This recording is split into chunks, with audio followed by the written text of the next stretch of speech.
আমি তাকে ভালোবেসেছি তার সৌন্দর্য দেখিনি। সে যেমনই হোক, আমি তার থেকে সুন্দর কাউকে চাইনি।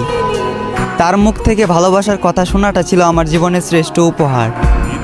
আফসোস, এটা ছিল তার অভিনয়। তবে আমার ভালোবাসাটা অভিনয় নয়, বরং তার এই অভিনয়ের কারণে তাকে পাওয়ার যুদ্ধে আজ আমাকে মানতে হলো হার। একটা সময় হাসির রাজ্যের রাজা ছিলাম, আজ সেই হাসিটাকেও হারিয়ে ফেললাম। আমি জানি আমি তার প্রথম নয়, বরং দ্বিতীয় ভালোবাসা ছিলাম। তবুও সে চিন্তাবাদ দিয়ে তাকে ফুলের মতো আগলে রাখলাম।